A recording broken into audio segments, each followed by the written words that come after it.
Olá, gente. Bom dia, boa tarde, boa noite.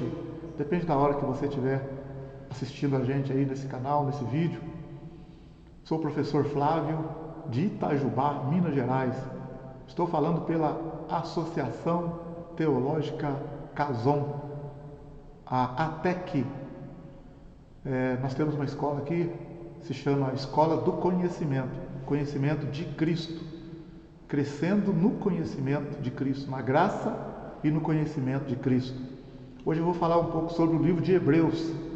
A disciplina nossa hoje, a nossa matéria que nós vamos estudar é sobre o livro de Hebreus.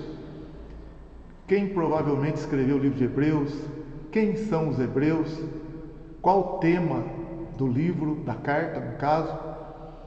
É muito sério, muito importante a colocação, o conteúdo da carta aos Hebreus, o que estavam passando os destinatários, a quem foi dirigida a carta, a motivação também do remetente da carta ou dos remetentes da carta, a intenção do remetente, o conteúdo em si da carta.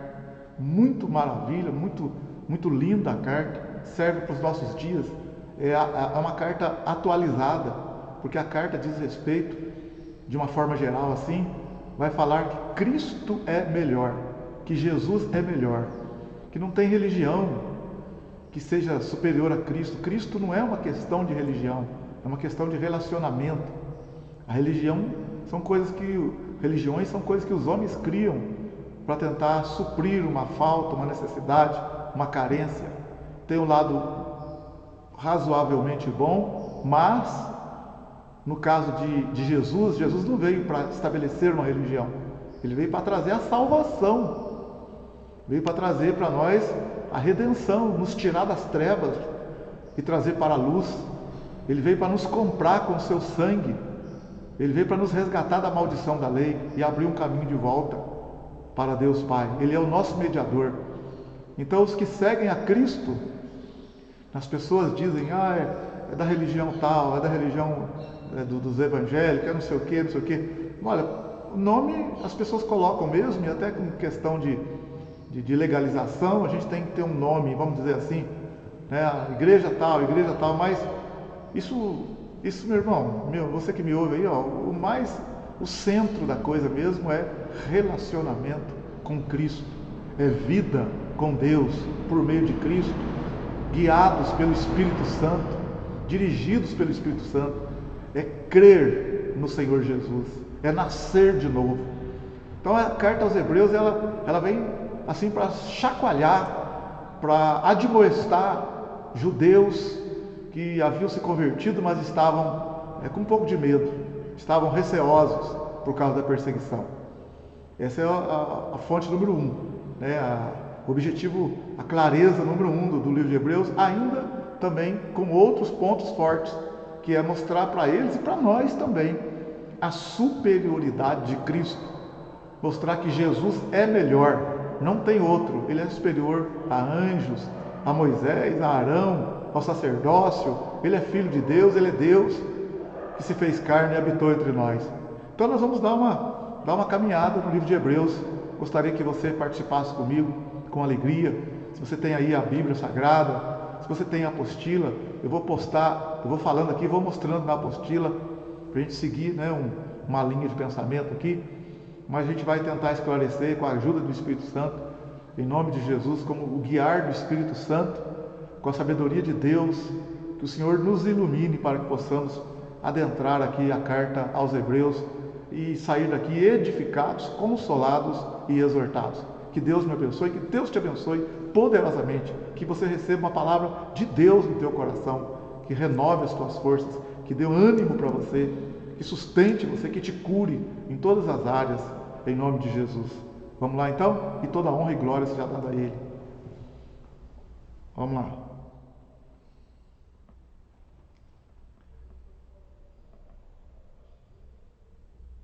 Nós temos aqui Hebreus, a apostila, introdução. Hebreu era o nome dado aos israelitas pelas nações vizinhas. Talvez tenha derivado de Eber, ou Eber, que significa homem vindo do outro lado do rio, no caso aqui o Rio Jordão, ou o Eufrates, né? Abraão, por exemplo, veio do outro lado, né? E Abraão foi chamado de hebreu. Abraão veio do outro lado, veio de Ur.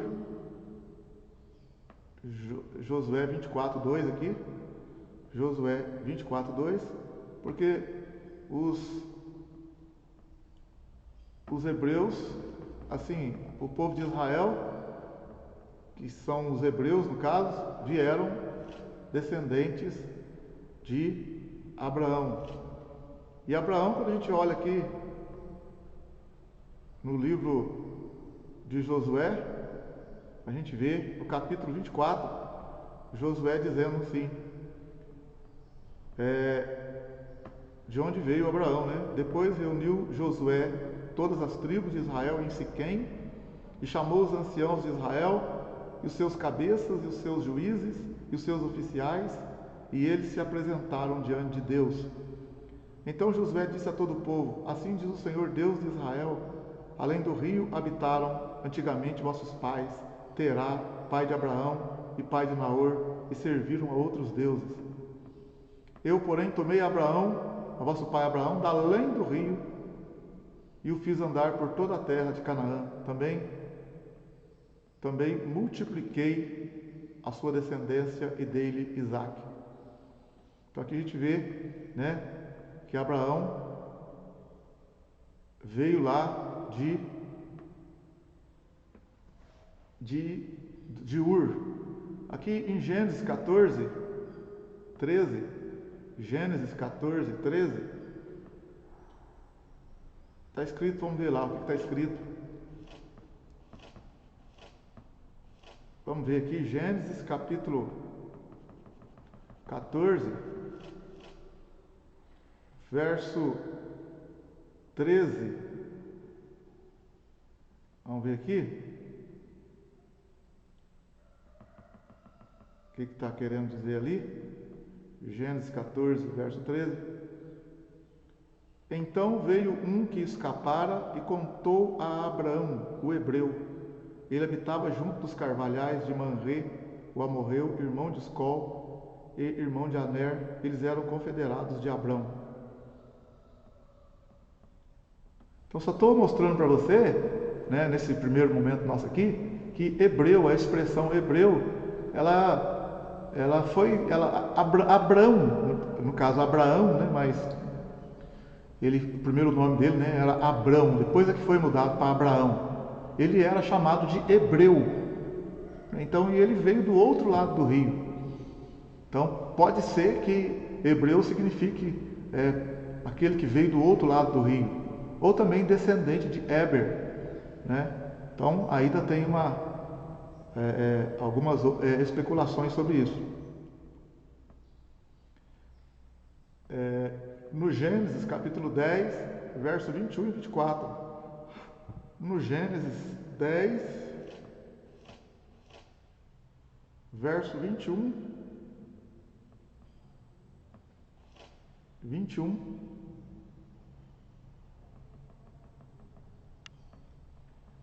E a Sem nasceram filhos, e ele é o pai de todos os filhos de Eber. Está vendo aqui? Eber, né? O irmão mais velho de Jafé. Os filhos de Sem são Elão, Assur, Arfaxade, Lude e Arã. E os filhos de Arã são Uz, U, Jeter e Mas. E Arfaxade gerou a Selá, e Selá gerou a Eber. Então, também aqui, né, outra situação que pode ser que o nome hebreu derive de Eber, mas ainda é uma incógnita. Temos várias designações para o mesmo povo. Hebreu designa, né, a descendência. Israel destaca o aspecto religioso e judeu da tribo de Judá ou habitante do reino de Judá. Alguns desses termos foram mudando um pouco de sentido com o passar do tempo. O judeu do Velho Testamento estava estritamente ligado à tribo de Judá. Depois do cativeiro, a maior parte dos que regressaram a Canaã eram da tribo de Judá. Então o judeu tornou-se quase um sinônimo de israelita, já que quase todos os israelitas eram judeus.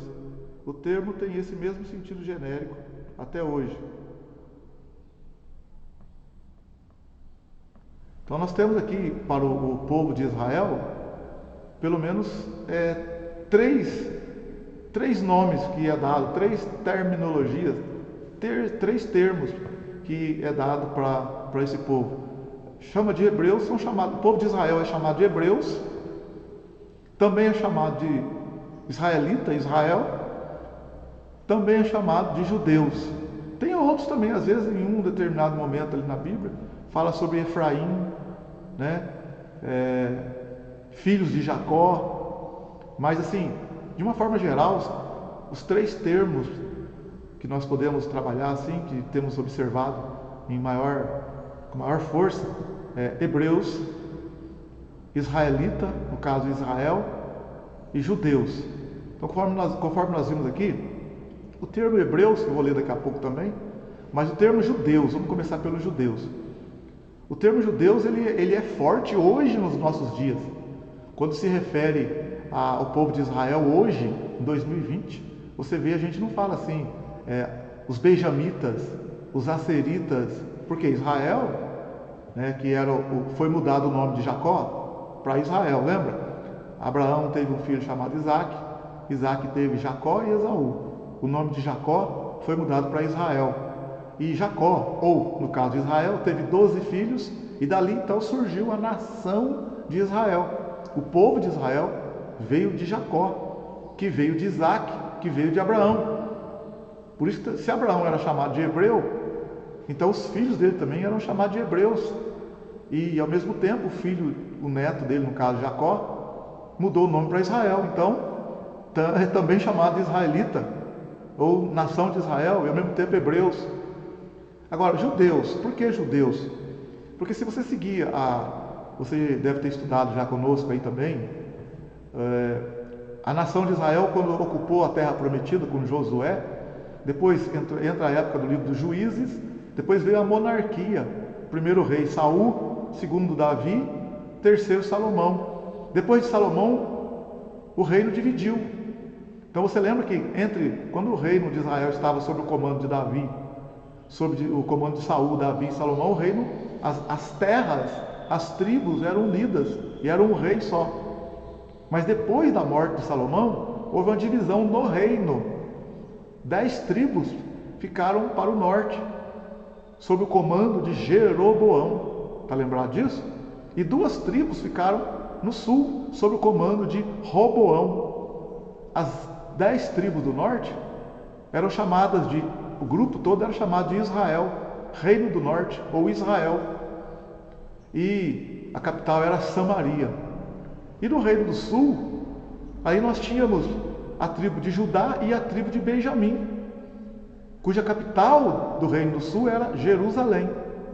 Você lembra que prevaleceu muito forte no Reino do Sul a tribo de Judá, porque a tribo de Benjamim era menor, tinha pouca gente. Porque teve um fato que aconteceu no livro de Juízes. Você se lembra que houve uma revolta entre as tribos contra a tribo de Benjamim, quase que extirparam a tribo de Benjamim. Então a tribo de Benjamim era menor, muito pequena. Tanto é que quando você vê que o rei Saul vai ser ungido rei, ele fala, mas eu sou o menor da tribo de Benjamim, o menor da tribo. Eu sou uma das menores da tribo, né? A tribo de Benjamim, ele se referia não só à família dele, mas à tribo da qual ele pertencia. A tribo de Benjamim era pequena.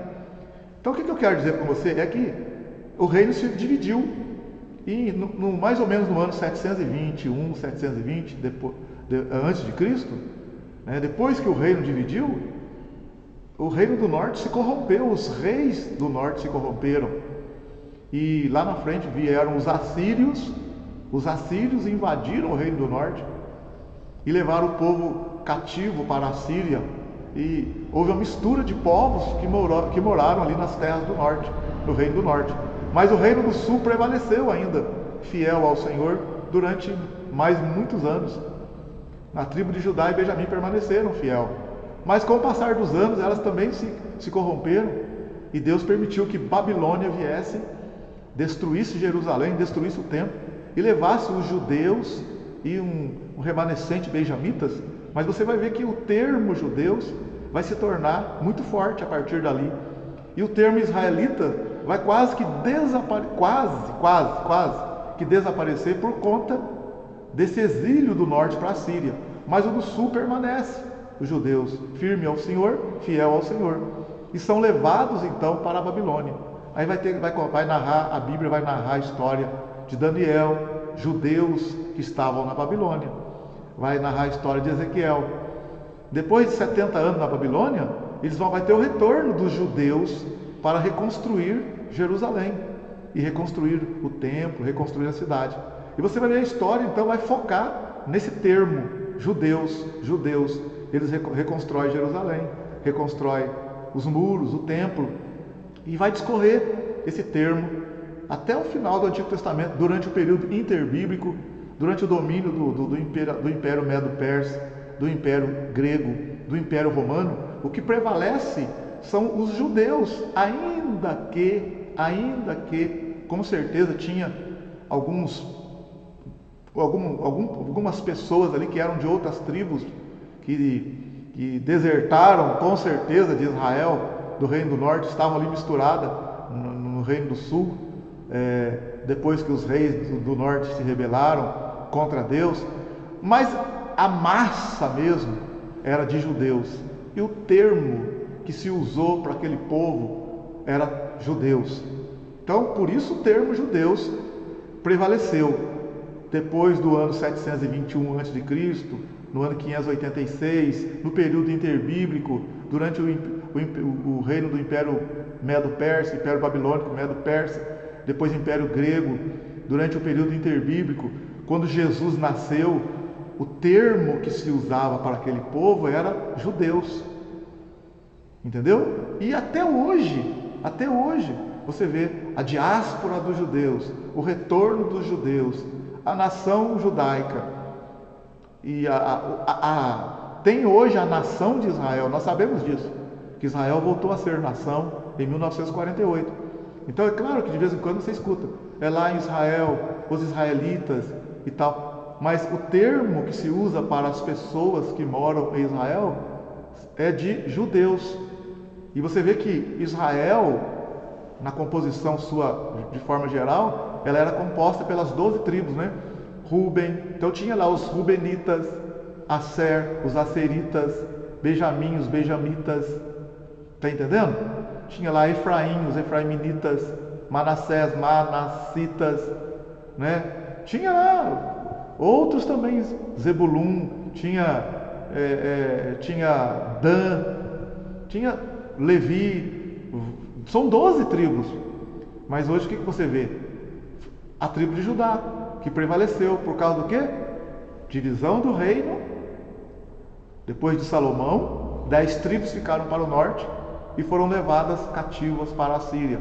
Mas as 2 tribos no sul permaneceram fiel ao Senhor, a tribo de Judá e Benjamim. E dali então em diante, passando ali por Babilônia, Império Medo-Persa, período interbíblico, nascimento de Cristo, até os dias de hoje, o termo que se usou para aquele povo e que predominou e prevaleceu até hoje é de judeus, é o termo judeus.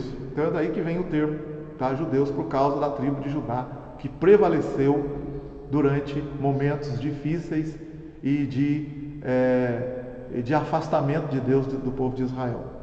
Ainda tem outros termos, né? Tem ali, por exemplo, tem aqui agora o termo hebreu, que nós falamos um pouquinho, mas vamos ler aqui. Mais detalhes aqui, ó. O hebreu do Velho Testamento era todo indivíduo israelita.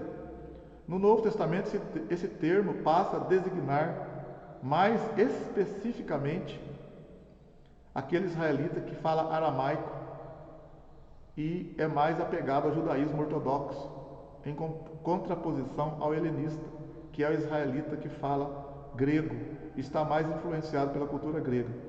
Nesse sentido, veja Filipenses 3,5, segundo os Coríntios 11:22, nos quais o apóstolo Paulo cita com orgulho o fato de ser hebreu, como eram seus pais. Tá? Então, se a gente olhar aqui em Filipenses capítulo 3, se nós olharmos lá, quando Paulo faz praticamente uma autobiografia dele, né? Falando de onde ele veio, ele vai falar com muita honra, né? Que ele é israelita, mas ele vai citar que ele é hebreu. Olha para você ver, Filipenses capítulo 3, verso 5: circuncidado ao 8º dia, da linhagem de Israel, da tribo de Benjamim, hebreu de hebreus, segundo a lei, fui fariseu. Então ele está se referindo a ele, está fazendo aqui uma biografia dele, uma autobiografia.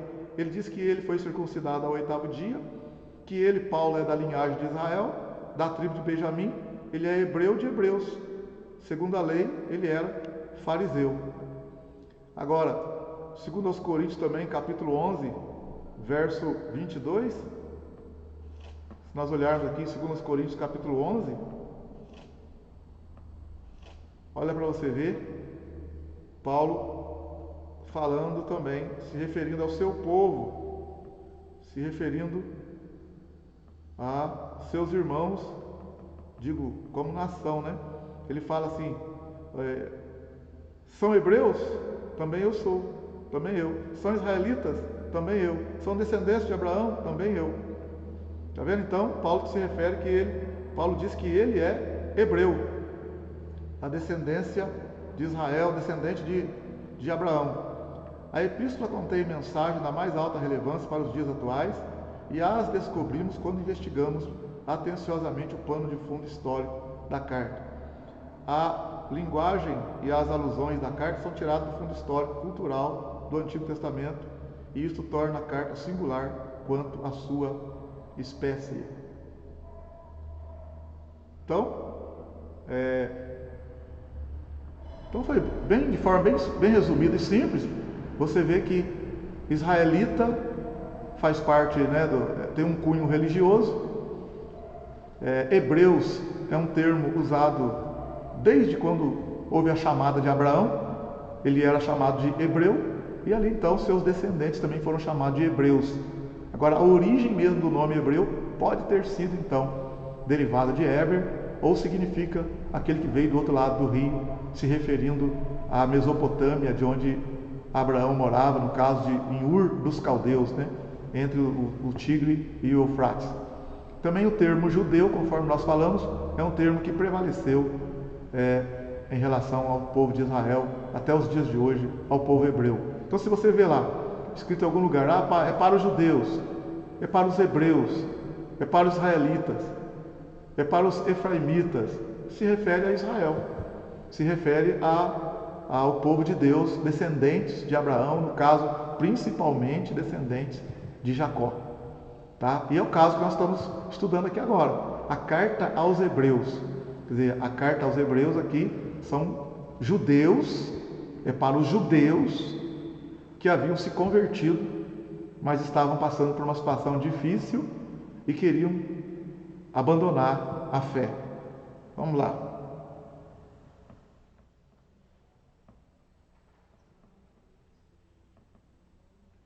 Autoria da carta aos Hebreus. Autoria. Dentro da própria epístola, não encontramos nenhuma indicação explícita sobre seu autor. Alguns estudiosos atribuem a escrita a Paulo, outros a Barnabé, a Apolo, Áquila e Priscila, e ainda a Clemente de Roma. O assunto vem sendo discutido durante séculos e continuará sendo. Podemos apenas dizer como fez Orígenes, famoso teólogo do 3º século, que somente Deus sabe quem escreveu a epístola aos Hebreus. A data da escrita, né? Inúmeras datas já foram sugeridas para a composição da epístola aos Hebreus, desde a década de 60 até a de 90 Anno Domini, né? Depois de Cristo. A referência a Timóteo e ao fato de sua prisão faz a datação do livro se projetar para o final dos anos 60 do 1º século, já que as epístolas de Paulo não dizem que Timóteo tenha sido preso. Então é possível que a carta aos Hebreus tenha sido produzida depois daquelas identificadas paulinas. A evidência mais forte é que a carta foi escrita antes do ano 70 depois de Cristo, visto que o escritor não demonstra nenhuma consciência sobre a destruição do templo no ano 70. O livro fala de um sacerdócio em funcionamento no templo de Jerusalém. Isso nos faz concluir que o livro não pode ter sido escrito depois do ano 70, data da destruição do templo. Portanto, a datação, embora indefinida, fica entre 60 e 70 depois de Cristo. Então, primeira coisa, falando aqui sobre a data, aliás, sobre o autor. Até hoje há uma indefinição, sobre quem escreveu a carta aos Hebreus. Alguns veementemente falam que foi Paulo, por causa do conteúdo, da sabedoria, de que essa pessoa que escreveu a carta aos Hebreus conhecia muito, profundamente, o Antigo Testamento. E a referência também no final da carta, dizendo que Timóteo estava preso, mas havia sido solto, E também na carta aos Coríntios, quando nas outras cartas paulinas, que Paulo não se refere à prisão de Timóteo, e como provavelmente Paulo, provavelmente não, com certeza, Paulo, ele foi preso, foi levado para Roma, Lá em Atos capítulo 27, 28, ele chega em Roma, teve prisão domiciliar, depois ele foi solto e ele escreveu a primeira carta a Timóteo, mas depois ele escreve uma segunda carta a Timóteo. Só que quando Paulo escreve a segunda carta a Timóteo, Paulo está preso. Paulo está preso. E Paulo fala para Timóteo ir ter com ele, na segunda carta a Timóteo, lá no capítulo 4, no final. E a segunda carta de Paulo a Timóteo é uma carta que Paulo já está nos seus últimos dias de vida, no seu último tempo. E Paulo pede para Timóteo ir ter com ele. Agora, até naquele momento, você não vê assim Timóteo, Paulo falou que Timóteo estava preso, Mas na carta aos Hebreus, fala que Timóteo já estava livre. Então, alguns dizem que Paulo escreveu a carta aos Hebreus, porque nas suas cartas anteriores ele não se refere em momento nenhum à prisão de Timóteo, mas que poderia ter acontecido essa prisão um pouco mais adiante, mais para frente, e Paulo deveria ter escrito a carta aos Hebreus já também nos seus finalmente de vida, e Timóteo já estaria preso então. Isso é só conjecturas, e não tem uma coisa assim 100%. Mas também outros dizem que foi Apolo que escreveu, por causa da sua sabedoria, sua eloquência e do seu conhecimento no Antigo Testamento, assim como Áquila, Priscila poderia ter escrito, o próprio Barnabé também, há conjecturas sobre isso, Clemente também, e outros. Mas enfim, de forma resumida, o autor é desconhecido. Alguns até brincam dizendo que foi uma mulher que escreveu, porque no final da carta, quem escreveu fala que escreveu de forma resumida. Apenas uma brincadeira. Alguns falam que foi uma mulher que escreveu, porque lá no final está dizendo assim, que escrevia a carta de forma resumida. E como mulher tem costume de colocar todos os detalhes, falar sobre tudo e sobre todas as coisas, esclarecer de forma minuciosa. Então, se uma carta que tem 13 capítulos está escrito no final lá que foi escrita de forma resumida, então só poderia ter sido escrito por uma mulher. Mas isso é tudo apenas conjecturas, apenas uma brincadeira, ninguém tem certeza disso não. Então, ninguém tem certeza exatamente quem escreveu a carta aos Hebreus. O autor é desconhecido. Agora, quando essa carta foi escrita? Aí, essa carta, tudo indica, e há um consenso, quase que com 100% da teologia, de que a carta foi escrita antes dos anos 70. Por quê? Porque Jerusalém e o templo foram destruídos no ano 70 por Tito Vespasiano, pelos romanos. E a carta, ela fala de sacrifícios no templo, ela fala ali que as atividades no templo em Jerusalém estavam ainda sendo realizadas, né? No caso ali, os cultos, as celebrações, né? Os rituais no templo ainda estavam sendo executados, porque na carta aos Hebreus ele vai falar ali que Cristo é maior do que o tabernáculo, maior do que o templo, maior do que os rituais do sacerdócio de Levítico, sacerdócio de Arão, etc, etc. Então, quem escreve aos Hebreus escreve de forma que ele não relata em momento nenhum que o templo havia sido destruído e que Jerusalém havia sido devastada pelos romanos. Então, o que eu quero dizer com isso? Que a teologia diz que se a carta tivesse sido escrita depois dos anos 70, alguma referência à destruição do templo ou à destruição de Jerusalém deveria estar contida nessa carta. E como não está contida, não tem contido nada disso, e Jerusalém foi destruído no ano 70 depois de Cristo, o templo foi destruído, então se não tem nada disso na carta, nenhuma referência a essa situação, a essa destruição, então tudo indica que a carta foi escrita antes dos anos 70, entre os anos 60 e 70. Tá ok? Vamos lá.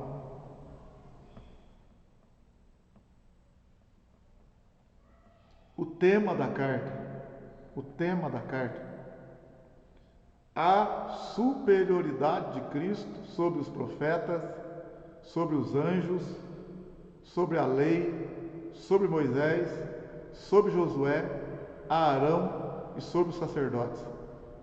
Hebreus, vamos lá para você ver, ó, Hebreus, nós vamos ver daqui a pouco, Hebreus 1:4, 6:9 e tal. Hebreus 1:4, Cristo é superior aos anjos.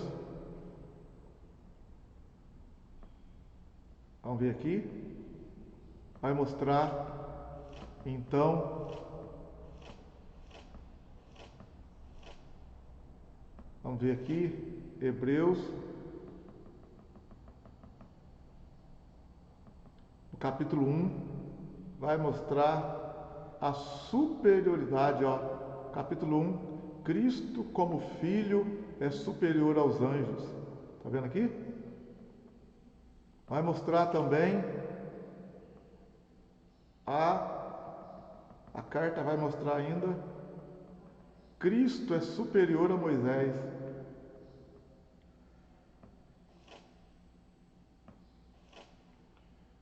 Vai mostrar também a superioridade de Cristo, 6:9, 6:9.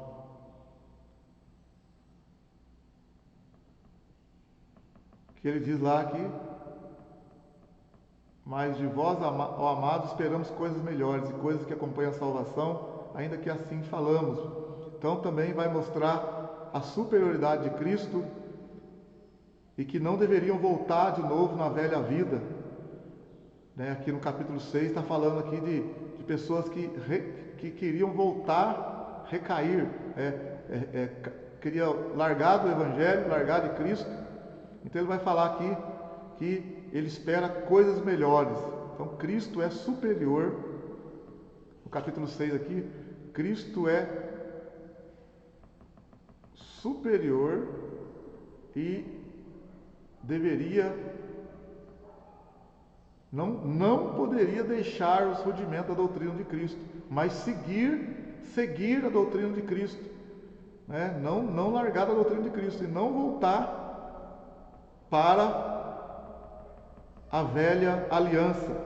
Aqui vai falar também, né, de Arão, vai falar no capítulo 5, né, que o sacerdócio de Cristo é segundo a ordem de Melquisedeque, uma ordem superior. Então, olha aqui também no capítulo 7, vai falar de Melquisedeque, o sacerdócio de Cristo é superior ao sacerdócio de Arão. Vai mostrar também no capítulo 8 a transitoriedade. que o antigo pacto, a antiga aliança era um símbolo transitório. Cristo é mediador de uma aliança melhor e eterna. Vai mostrar também,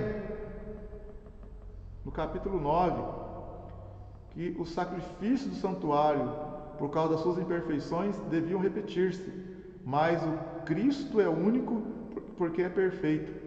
Então, que o sacrifício de Cristo é superior, é maior, é melhor. Vai mostrar ainda também que a lei, a lei, ela é sombra dos bens futuros e não a imagem exata das coisas, tá? Que a lei é apenas sombra dos bens futuros, porque também é impossível que o sangue de bode e de touros tire pecado, mas o sangue de Cristo foi derramado por todos nós, e o sangue de Cristo tem provisão eterna. Vai mostrar também que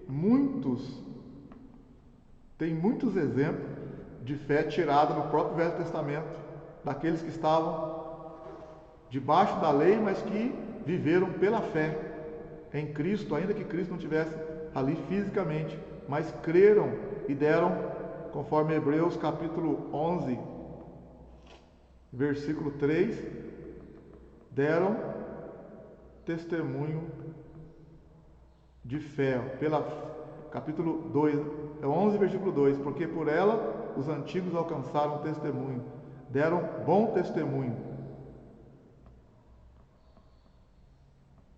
Então nós temos aí o tema da carta aos Hebreus. Então a carta aos Hebreus aí vai mostrar, o tema dela vai mostrar a superioridade de Cristo, que Cristo é melhor, Cristo é maior, Cristo é superior. O capítulo 1 ali vai mostrar a superioridade de Cristo sobre os anjos, vai mostrar que Cristo é filho, vai mostrar que antigamente Deus falou aos pais por meio dos profetas, mas a nós hoje fala pelo Filho, e o Filho é o resplendor, a imagem do Deus Todo-Poderoso, e que todas as coisas estão sustentadas pela palavra do seu poder. Então, vai mostrar a superioridade de Cristo sobre os anjos, sobre Moisés, que Moisés era servo na casa, foi fiel, mas era servo. Agora Cristo é filho. Vai mostrar a superioridade do sacerdócio de Cristo sobre o sacerdócio de Arão. O sacerdócio de Arão é da tribo de Levi, e o de Cristo, ele era judeu, da tribo de Judá. Então ele é de uma ordem superior também, segundo a ordem de Melquisedeque, que é um tipo de Cristo, que é uma ordem superior. E que ali, no caso ali em Hebreus capítulo 7, vai falar sobre Melquisedeque, vai falar também que mudou a lei agora, mudou o sacerdócio, mudou também a lei. Nós estamos agora debaixo da lei de Cristo, não da lei de Moisés. Vai mostrar também que as figuras, que o tabernáculo e todo o ritual lá era uma sombra e figura da realidade, e a realidade é Cristo. Cristo é o sumo sacerdote que de fato adentrou aos céus.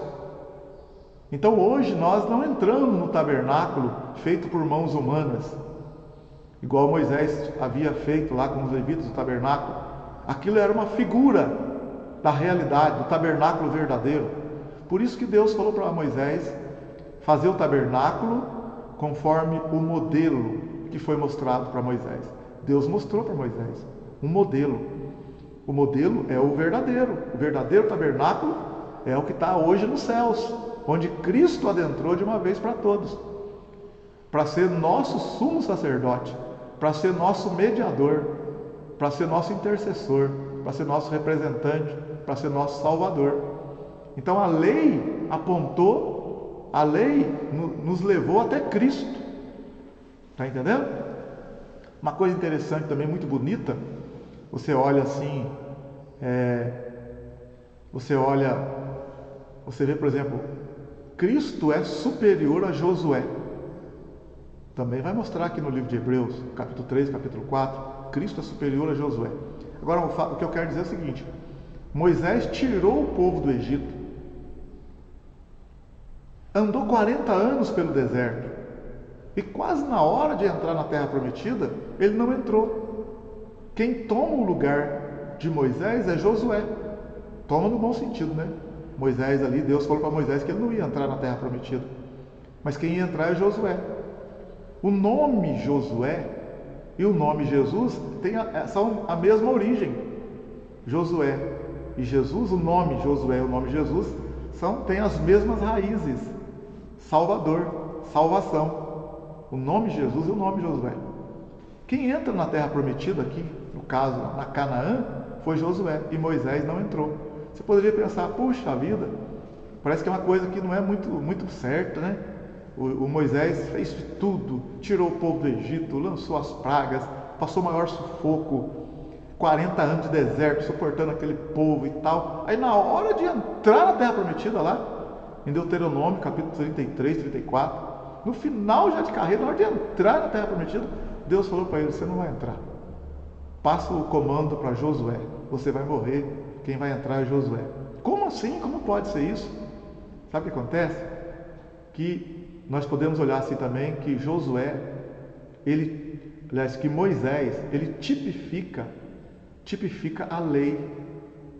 Que a lei foi dada de Deus no Antigo Testamento, foi dada para Moisés. Moisés, a lei de Moisés, sempre vê lá o livro da lei de Moisés.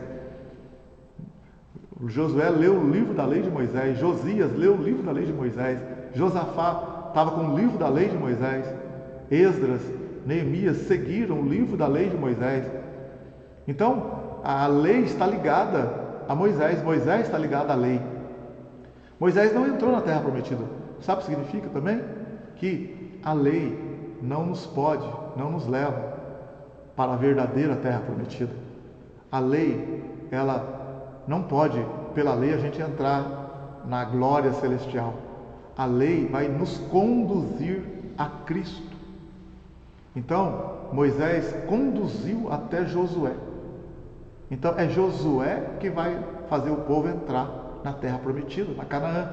E Josué a raiz do seu nome é a mesma de Jesus.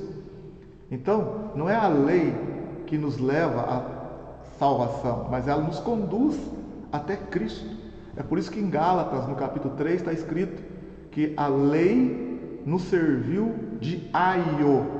Olha isso aí que interessante. Em Gálatas, a gente olhar um pouquinho aqui. Em Gálatas, no capítulo 3, está escrito. Gálatas, capítulo 3, verso 24. De maneira que a lei nos serviu de aio para nos conduzir a Cristo, para que pela fé fôssemos justificados. Mas depois que veio a fé, já não estamos debaixo de aio. Está vendo? A lei nos serviu de aio, de guia, de pedagogo, nos encaminhou, nos conduziu a Cristo. Mas é em Cristo, pela fé, é que nós somos justificados e recebemos a salvação.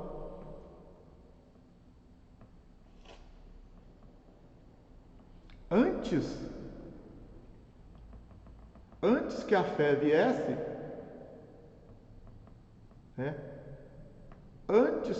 viesse, estávamos guardados debaixo da lei e encerrados, e presos, esperando a fé que se havia de manifestar. Mas, voltando aqui novamente, de maneira, Gálatas 3:24, de maneira que a lei nos serviu de aio, de guia, de pedagogo, daquele que nos acompanhou, nos conduziu, para nos conduzir a Cristo, para que pela fé fôssemos justificados. Mas depois que a fé veio, já não estamos debaixo de guia, de aio. Então, voltando aqui, Moisés não entrou na terra prometida. Por quê? Porque ele representa a lei. A lei ela nos conduz até a fé, ela nos conduz até Cristo. A lei conduziu até Josué. Josué, que é um tipo de Cristo, que vai fazer o povo entrar na terra prometida. Então não é a lei do Antigo Testamento que faz com que nós sejamos salvos. A lei nos conduziu até a fé em Cristo. Mas depois que nós temos a fé em Cristo, nós não precisamos daquela lei. A lei é importante, a lei ela mostra as transgressões, mas o que vai fazer com que nós sejamos salvos, a salvação, a justificação, é feita pela fé em Cristo. Nós estamos agora debaixo de uma nova aliança, debaixo do novo sacerdócio. Nós não estamos mais debaixo do sacerdócio levítico, do sacerdócio de Arão e nem da lei de Moisés. Então aqui na carta aos Hebreus, o escritor, né, vai mostrar a superioridade de Cristo sobre o judaísmo, vamos dizer assim, porque o judaísmo é que apregoava a respeito da lei de Moisés. E por que isso? Por que a carta está mostrando a superioridade de Cristo? Qual a razão disso? Porque os destinatários da carta, os judeus que se converteram ao cristianismo, a Cristo, estavam sendo perseguidos por causa de sua fé. Estavam sendo perseguidos pelos romanos e também pelos judeus que não haviam se convertido. E os romanos não estavam perseguindo os judeus que estavam no judaísmo. Olha bem, entenda bem, ó. Os judeus, qual que era a prática religiosa dos judeus? Todos, no tempo de Cristo. O judaísmo, a lei de Moisés. Quando Jesus veio e trouxe as boas notícias, as boas novas do Evangelho, muitos judeus se converteram. A princípio eles não eram perseguidos, mas depois eles começaram a ser perseguidos pelos seus próprios irmãos judeus, que queriam obrigá-los a também obedecer à lei de Moisés. E depois eles foram também perseguidos pelos romanos, pelo imperador Nero principalmente, e outros imperadores que vieram depois, porque eles não adoravam César, não tinha César como um deus. Eles passaram então a ser uma ameaça para os romanos, né? Os romanos viam aquele grupo separado crescendo, aquele grupo de cristãos crescendo e levando o evangelho, mas os romanos também foram incitados a perseguir os judeus que se converteram por causa dos seus próprios irmãos judeus e sacerdotes que estavam com inveja, que estavam ali aborrecidos, com medo de perder o cargo e a autoridade deles lá. Então, esses judeus que se converteram ao cristianismo estavam sendo perseguidos pelos romanos. Então, eles falaram assim, mas nossos queridos irmãos lá, que estão no judaísmo, não são perseguidos. Quem praticava a lei de Moisés não era perseguido pelos romanos. Então, o que veio no coração desses judeus convertidos ao cristianismo? Desejo de voltar de novo ao antigo costume, a observar a lei de Moisés. Veio o desejo de abandonar a fé em Cristo.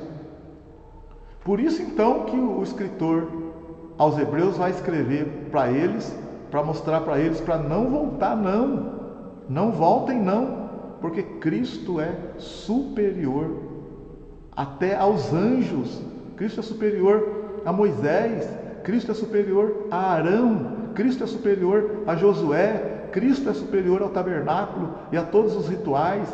O sangue de bodes e carneiros não pode perdoar pecados, mas o de Cristo perdoa pecados, expia os pecados. Está entendendo?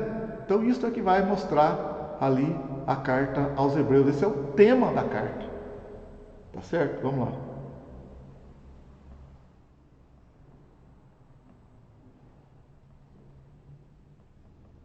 Falei para você ver, acabei falando, né? Motivo e propósito.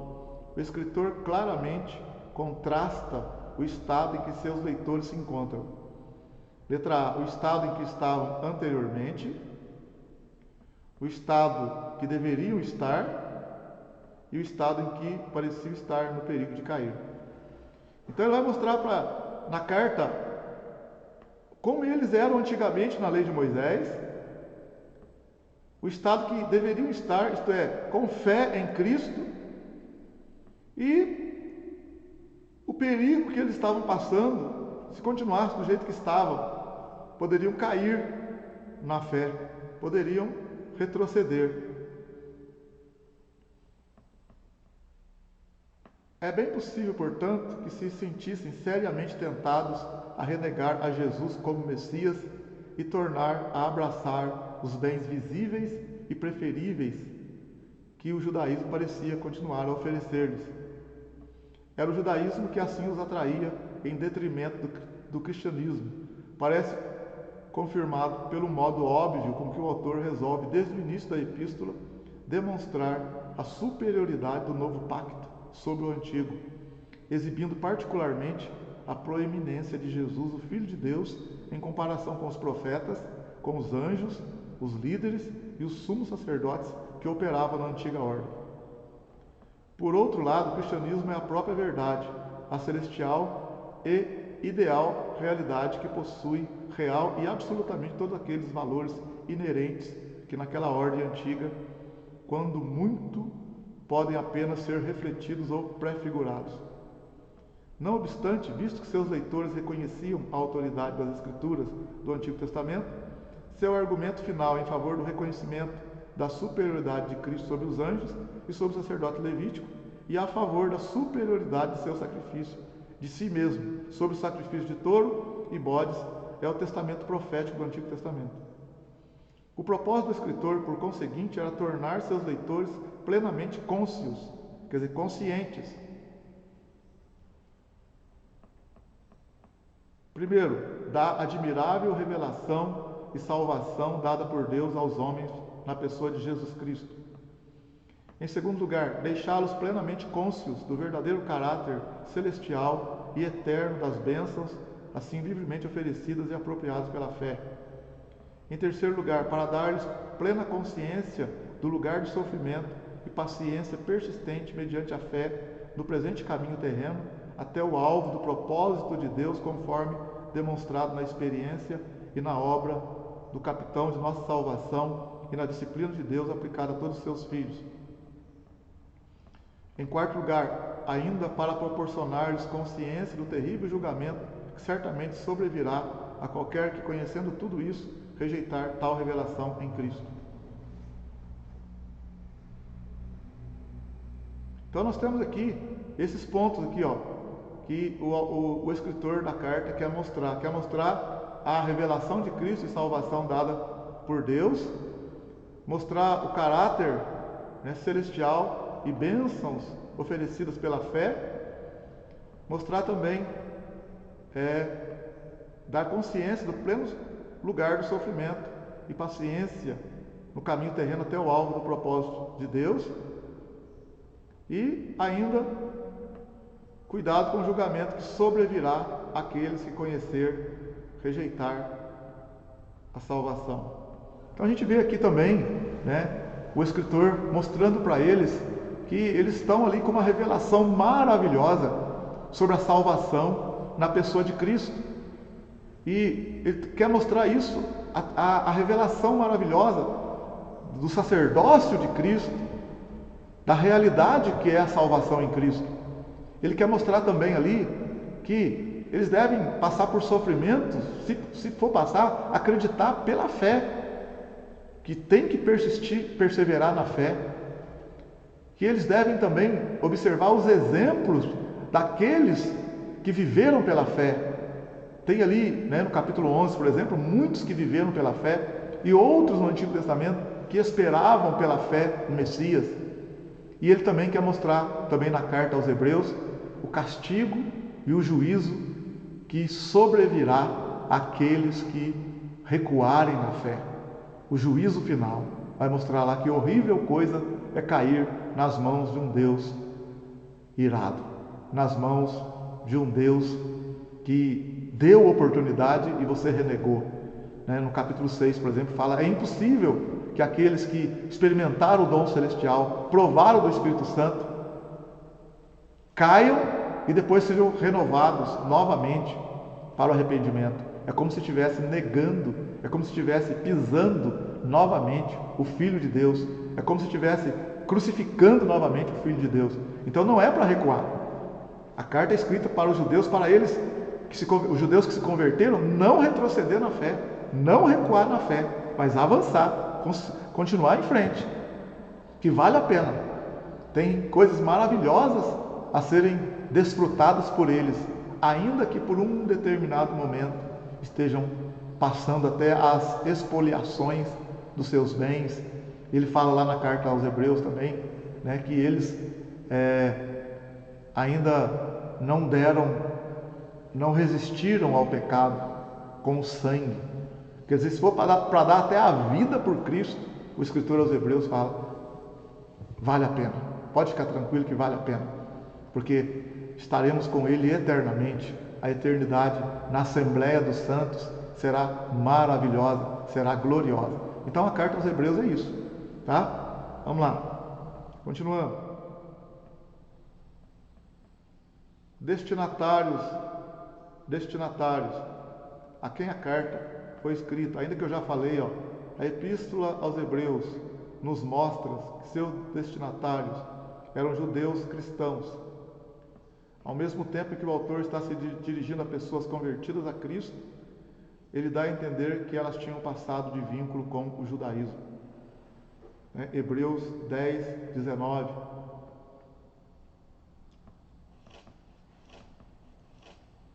Hebreus capítulo 10, 19 vai mostrar que a carta era para os judeus, mas também aqueles que tinham um vínculo,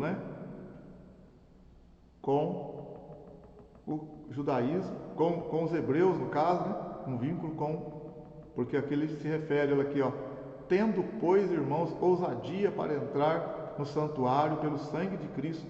Então, a carta é para todos nós também, tendo, pois, irmãos, a carta serve para todos nós.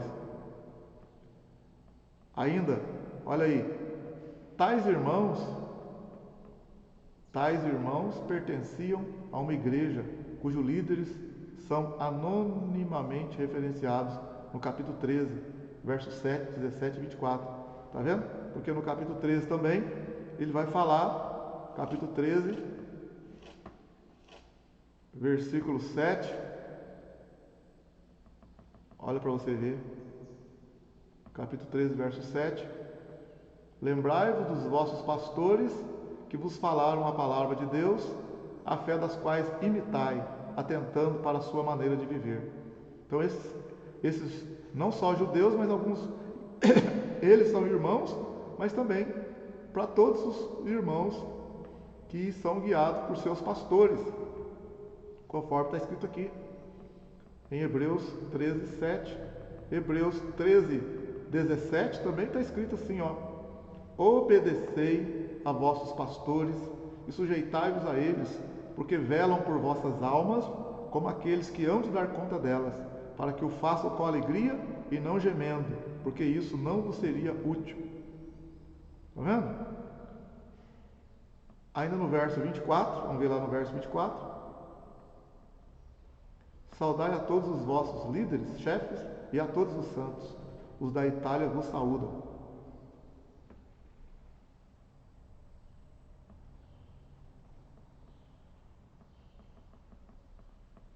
A localização de tal igreja é objeto de especulação por parte dos estudiosos e comentaristas. As sugestões mais comuns são Roma, Jerusalém, Antioquia, Cesareia e Alexandria. Como se vê, as possíveis cidades eram grandes centros. Jerusalém e Cesareia eram cidades da Judéia. Nas outras se localizavam em grandes colônias judaicas. Naturalmente, em todas elas havia igrejas locais que contavam com a presença de muitos judeus cristãos. Então, naturalmente, em todas elas havia igrejas locais que contavam com a presença de muitos judeus cristãos. Vamos lá então. A superioridade de Cristo.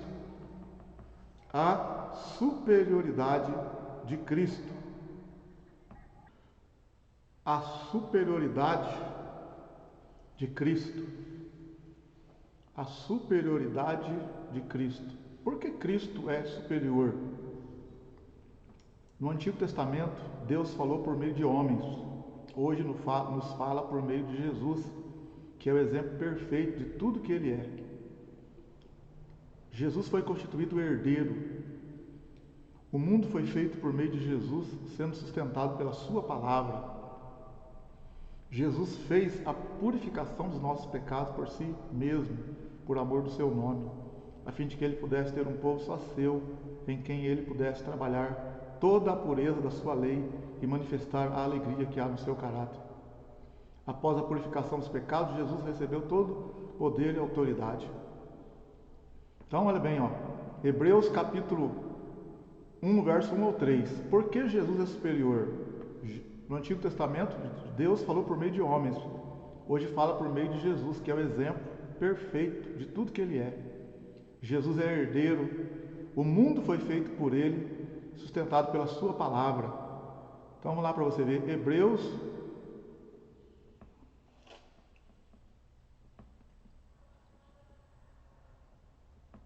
capítulo 1.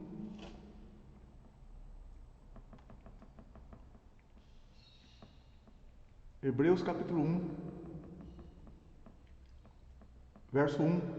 Havendo Deus antigamente falado muitas vezes e de muitas maneiras aos pais pelos profetas, a nós falou-nos nesses últimos dias pelo Filho, a quem constituiu o herdeiro de tudo, por quem fez também o mundo, o qual, sendo o resplendor da sua glória e a expressa imagem da sua pessoa, sustentando todas as coisas pela palavra do seu poder, havendo feito por si mesmo a purificação dos nossos pecados, assentou-se à destra da majestade nas alturas.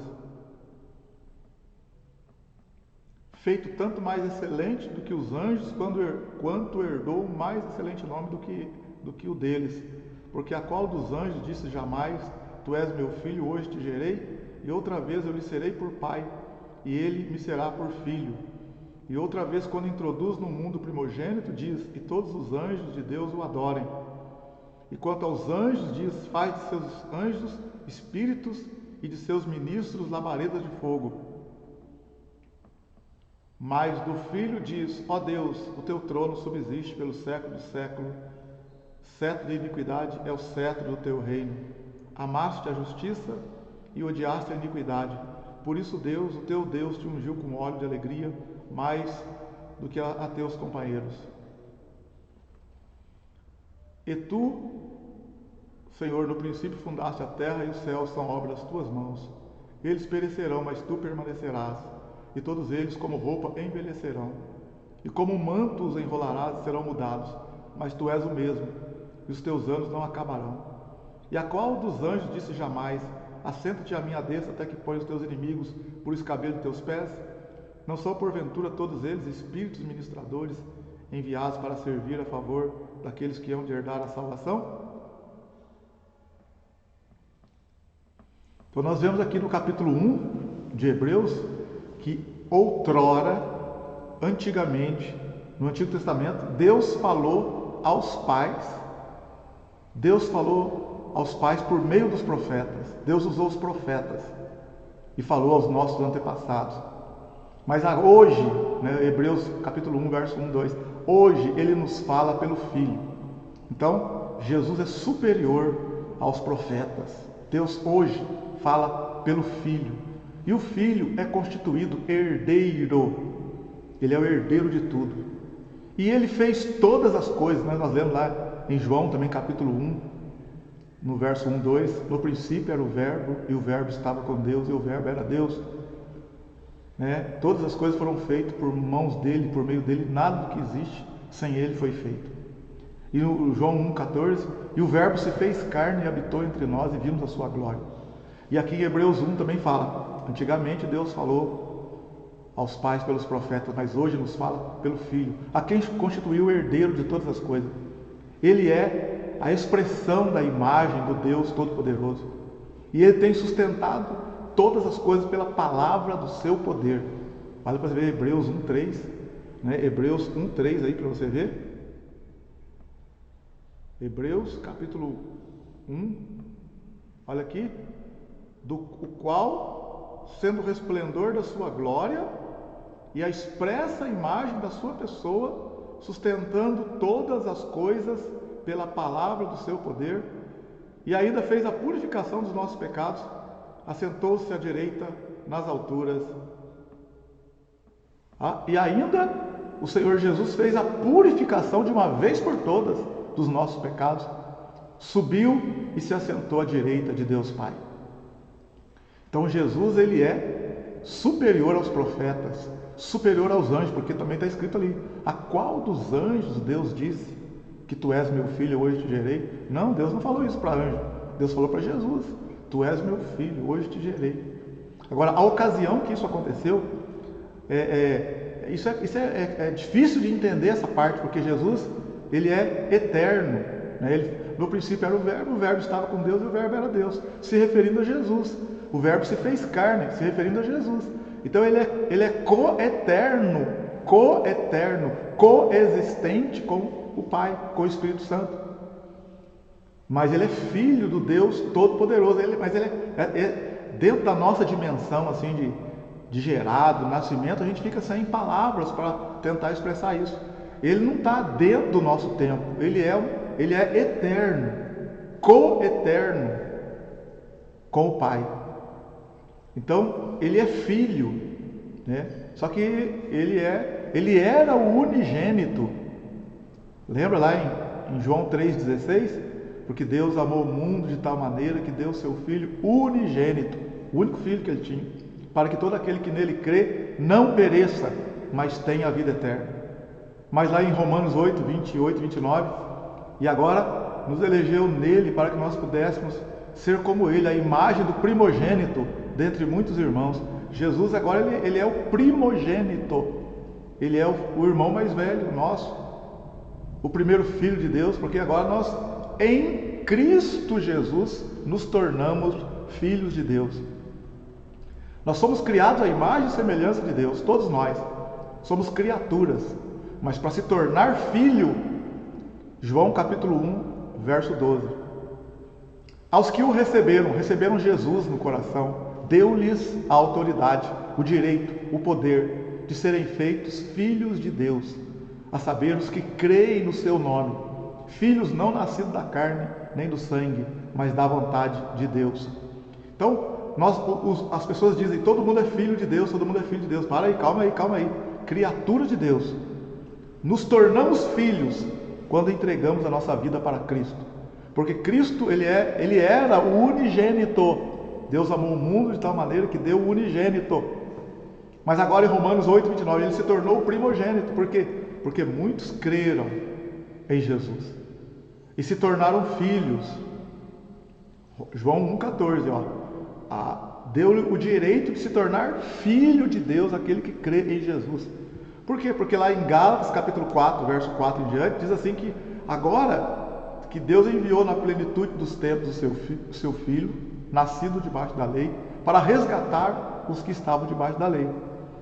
E nós recebemos agora o Espírito do seu Filho, recebemos o Espírito de Cristo, o Espírito Santo, o Espírito de Cristo, pelo qual clamamos: Abba, Pai. Então agora eu tenho o Espírito de Cristo. Você que entregou sua vida para Jesus, você tem o Espírito de Cristo, o Espírito Santo, o Espírito de Cristo, o Espírito de Filho, o Espírito de Filho. Gálatas 4, verso 4 em diante. Ele nos deu do teu Espírito. Romanos 8,14, Romanos 8,16. Somos guiados pelo Espírito Santo. Os filhos de Deus são guiados pelo Espírito Santo. O povo do mundo que não está nem aí com Deus é guiado pelo Espírito Santo? Estou perguntando para você. Não, o mundo nem conhece o Espírito Santo, não o recebeu. Mas a todos quanto o receberam, deu-lhes o direito de se tornarem filhos de Deus.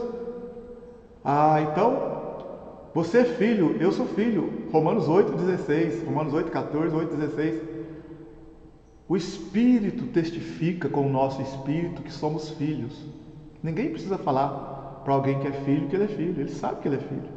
Tem dentro dele algo dentro dele que confirma isso. Qualquer casa, quando a pessoa nasceu ali e tal, ela sabe que ela é filho. Então, quando eu nasci de Deus, eu sei que eu sou filho agora. Por quê? Porque eu tenho o Espírito do Filho, Espírito de Filho, que eu recebi de Jesus.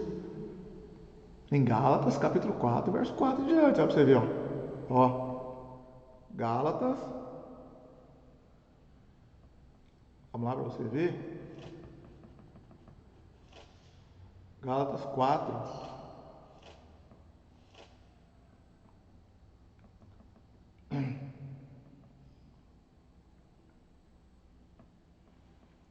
Mas vindo a plenitude dos tempos, Deus enviou seu Filho, nascido de mulher, nascido sob a lei, para remir, resgatar, comprar os que estavam debaixo da lei, a fim de recebermos a adoção de filhos.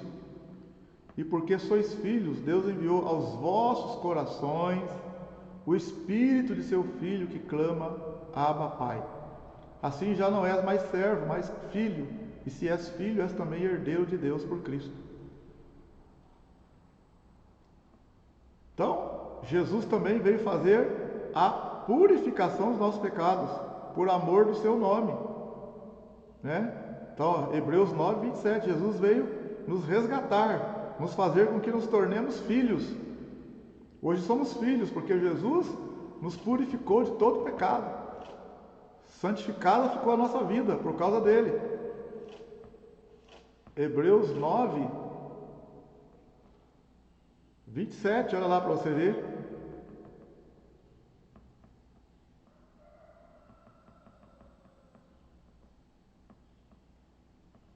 E como aos homens está ordenado morrer uma vez, vindo depois disso o juízo.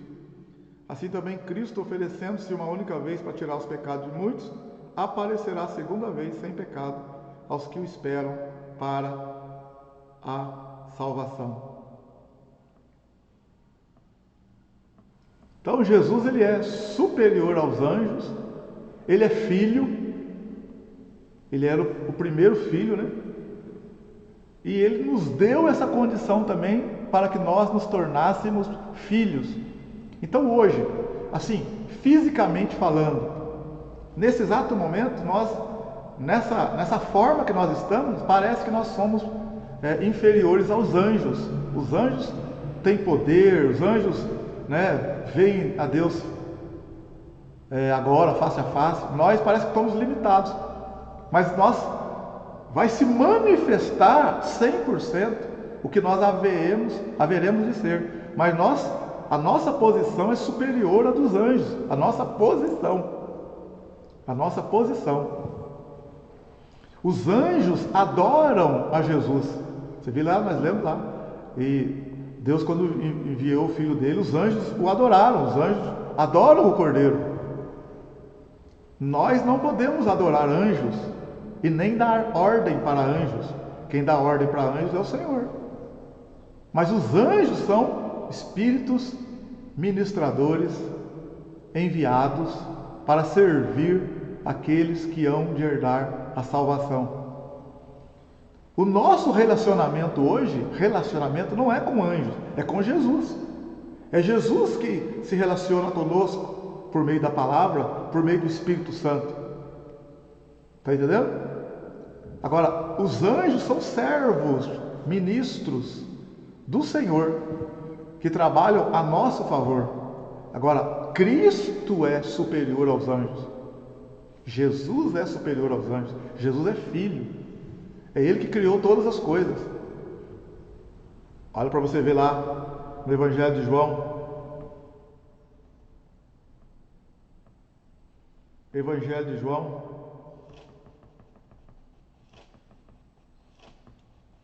Capítulo 1.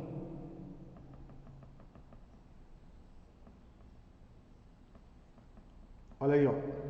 No princípio era o Verbo, e o Verbo estava com Deus, e o Verbo era Deus. Ele estava no princípio com Deus. Todas as coisas foram feitas por Ele, e sem Ele, nada do que foi feito se fez. Nele estava a vida, e a vida era a luz dos homens.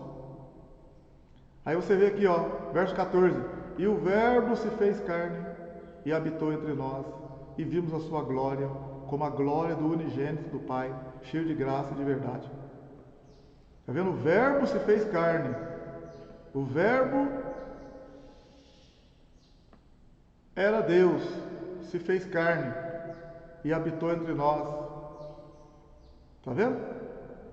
Então, Jesus também fez a purificação dos nossos pecados por amor do seu nome.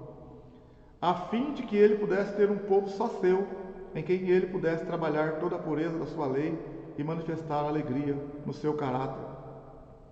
Está vendo a superioridade de Cristo?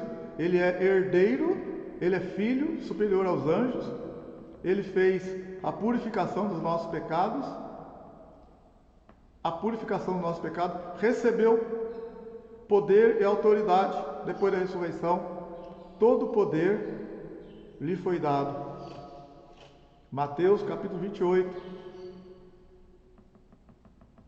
Mateus 28. Depois da ressurreição, olha aí. E chegando-se Jesus falou-lhes dizendo: é-me dado todo o poder no céu e na terra. Então Jesus tem todo o poder no céu e na terra. Se a gente olhar lá em Filipenses, olha lá, Filipenses capítulo 2. Aí, Efésios, Filipenses 2.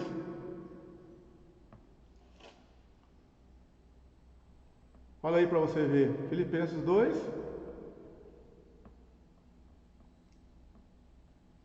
Versículo 5. De sorte que haja em vós o mesmo sentimento que houve também em Cristo Jesus, que sendo em forma de Deus, não teve por usurpação ser igual a Deus, mas esvaziou-se a si mesmo, tomando a forma de servo, fazendo semelhante aos homens, e achado na forma de homem, humilhou-se a si mesmo, sendo obediente até a morte de cruz. Por isso também Deus o exaltou soberanamente e lhe deu o nome que é sobre todo nome, para que ao nome de Jesus se dobre todo o joelho dos que estão nos céus, na terra e debaixo da terra, e toda língua confesse que Jesus Cristo é o Senhor, para a glória de Deus Pai. De sorte que, meus amados, assim como sempre obedecestes, não só na minha presença, mas muito mais agora na minha ausência, assim também operai a vossa salvação com temor e tremor. Está vendo então? Toda língua confesse que Jesus Cristo é o Senhor, para a glória de Deus Pai. Para que ao nome de Jesus se dobre todos os joelhos que estão nos céus, na terra e debaixo da terra. Então, o nome de Jesus, Jesus recebeu poder e autoridade. Como ele passou por toda a situação sem pecar, ficou manifesto que é possível ser tratado pelo Espírito Santo nas mais diversas situações sem pecar. Então, Jesus também, em Hebreus 4,15, passou pelas provações sem pecar. Então, isso significa, olha aí, Hebreus 4,14: visto que temos um grande sumo sacerdote, Jesus, Filho de Deus, que penetrou nos céus, retenhamos firmemente a nossa confissão, porque não temos um sumo sacerdote que não possa compadecer-se das nossas fraquezas, porém um que, como nós, em tudo foi tentado, mas sem pecado. Então Jesus foi tentado, mas não teve pecado. Somos a perfeita evidência de que é possível sofrer as mais diversas provas da palavra de Deus, sem nos fecharmos para as pessoas ou nos separarmos dos irmãos. O nome de Jesus é mais excelente do que os anjos, porque enquanto os anjos só podem ajudar na área física como nossos servos, Jesus trabalha o nosso interior como nosso dono. Jesus foi gerado como a perfeita expressão de Deus. A comunhão entre Jesus e o Pai é perfeita, o que implica em recebermos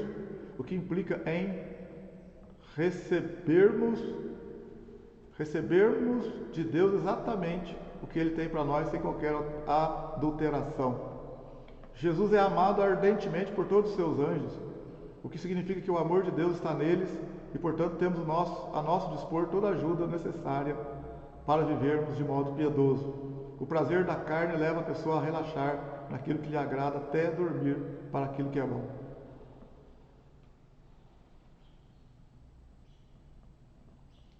Jesus é Deus cujo domínio é eterno, ou seja, não existe o perigo de amanhã termos um novo intercessor que não seja totalmente justo ou poderoso. Jesus não apenas ama a justiça, mas também odeia a iniquidade. Por isso recebeu autorização e capacitação para ser ministro da vida abundante, da felicidade com Deus. Jesus é quem criou tudo, logo é Ele quem sabe como cada pessoa funciona. Jesus não envelhece, ou seja, não cansa de fazer o bem, nem se corrompe com o passar do tempo. Ele não muda. Hebreus 13:8, Ele é o mesmo ontem, hoje e para sempre, que garante que não seremos consumidos. Ele não muda. Todos os inimigos de Deus foram colocados debaixo dos pés de Jesus. Filipenses capítulo 2, acabamos de ler também. Tudo e todos estão sujeitos a Jesus e da igreja, obviamente. Isso significa que com Ele não temos o que temer.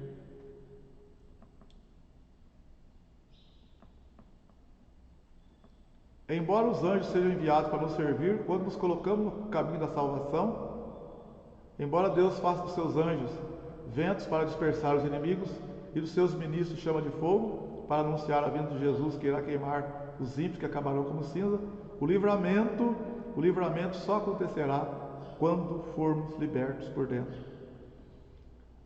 Aos anjos, ainda quanto aos anjos, diz: aquele que a seus anjos faz ventos e a seus ministros labaredas de fogo.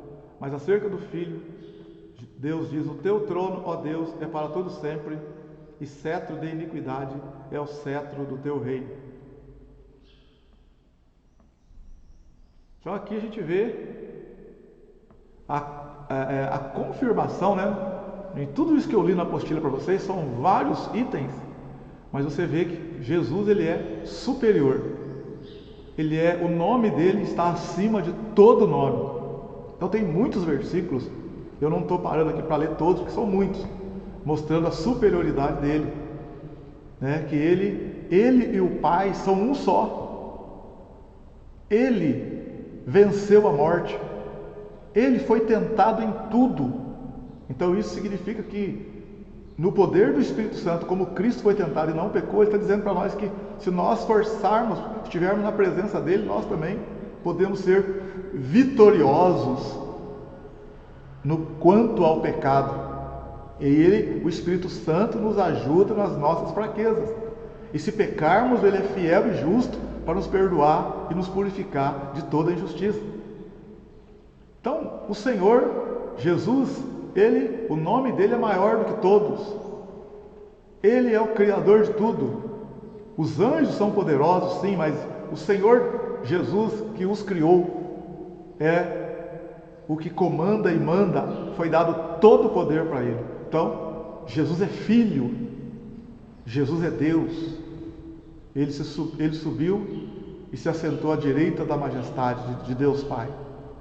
A qual dos anjos disse jamais: tu és meu filho, hoje te gerei, e assenta-te à minha direita, até que ponha os teus inimigos por escabelo de teus pés. Não, para nenhum anjo Deus falou isso. Então Jesus é superior aos anjos, ok? Jesus também é superior olha agora lá, a Moisés. Jesus é superior a Moisés.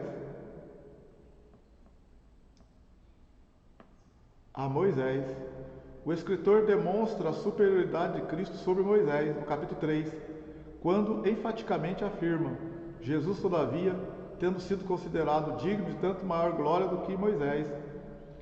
Cristo é melhor do que Moisés, porque Cristo é o construtor da casa de Deus, ao passo que Moisés era servo da mesma casa. Então olha aí para você ver. Hebreus capítulo 3. Hebreus 3.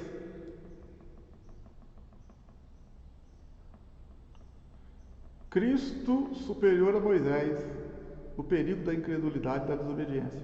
Por isso, irmãos santos, participantes da vocação celestial, considerai a Jesus Cristo, apóstolo e sacerdote da nossa confissão, sendo fiel ao que o constituiu, como também o foi Moisés, em toda a sua casa.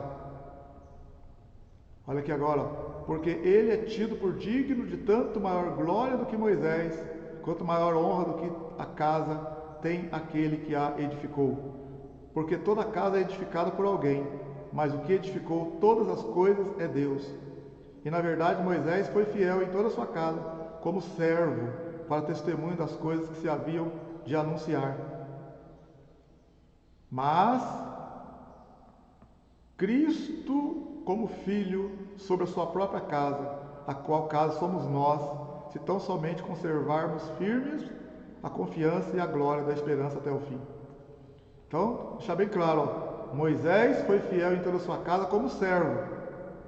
Cristo como filho sobre a sua própria casa, a qual somos nós.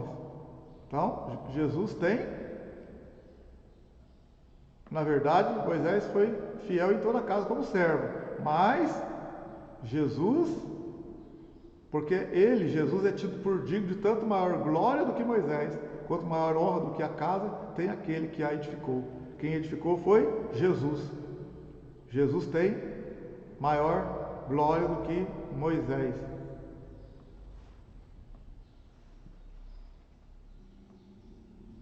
Cristo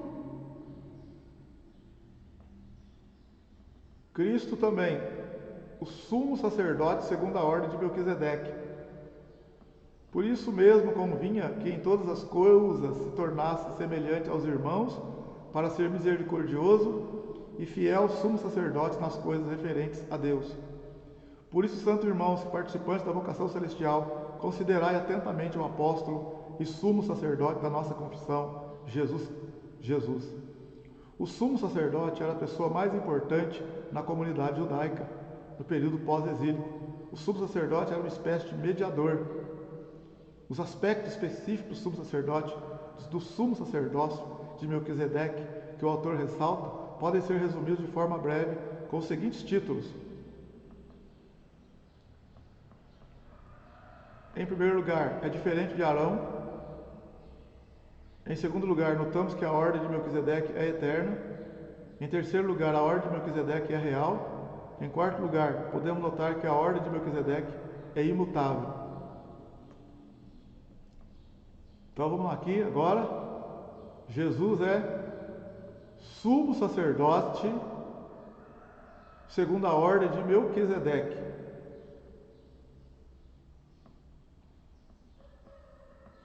Então essa parte também é muito séria. Jesus é sumo sacerdote segundo a ordem de Melquisedeque. Quem foi Melquisedeque? Melquisedeque foi aquele homem que apareceu lá no Gênesis capítulo 14 para Abraão, quando Abraão foi livrar o seu sobrinho Ló, que tinha sido levado escravo, exilado pelos inimigos que atacaram Sodoma e Gomorra, e Ló morava por perto ali. Ló, toda a sua família, seus empregados, pastores e bens foram levados, foram saqueados. Quando Abraão soube disso, Abraão pegou 318 homens e foi atrás e resgatou o Ló e toda a sua fazenda e todas as suas coisas. E quando ele voltou, ele entregou também os bens para Sodoma e Gomorra. Inclusive o rei de Sodoma queria presentear o Abraão. Abraão não quis nada, não quis saber. Mas ali a Bíblia fala que Melquisedeque apareceu, encontrou-se com Abraão e disse para ele que ele era abençoado pelo Altíssimo. E foi o Altíssimo que havia livrado o Abraão da batalha, das guerras, tinha dado vitória para ele. Então esse Melquisedeque, ele era rei de Salém e ele abençoou o Abraão. O Abraão também pagou o dízimo de tudo para ele. A Bíblia vai falar que Melquisedeque, ele é uma pessoa que apareceu ali e desapareceu. Lá no Hebreus capítulo 7 fala que ele não tinha pai, não tinha mãe, sem genealogia. Um tipo de Cristo. Então Cristo, ele é segundo a ordem de Melquisedeque, ele é sumo sacerdote segundo a ordem de Melquisedeque. Presta atenção, ó. Antes de Jesus nascer, viver e morrer, os judeus viviam debaixo da ordem de Arão, o sumo sacerdote Arão e seus descendentes. Viviam debaixo da lei de Moisés. e do sacerdócio levítico da tribo de Levi. Tinha aquela questão do tabernáculo, dos rituais, do sacrifício de cordeiro, aquela coisa toda ali. E o primeiro sumo sacerdote ali foi Arão. Mas o Melquisedeque aparece lá no tempo de Abraão, bem antes de Moisés nascer. E o Melquisedeque, ele é considerado aqui um tipo de Cristo, alguém que quer trazer um sacerdócio universal para todos. Mas por causa do pecado, os homens não quiseram e se esparramaram por toda a terra, desobedeceram a Deus. E Deus então chamou Abraão e fez uma aliança com Abraão e com a sua descendência. Abraão gerou Isaac, que gerou Jacó. O nome de Jacó foi mudado para Israel.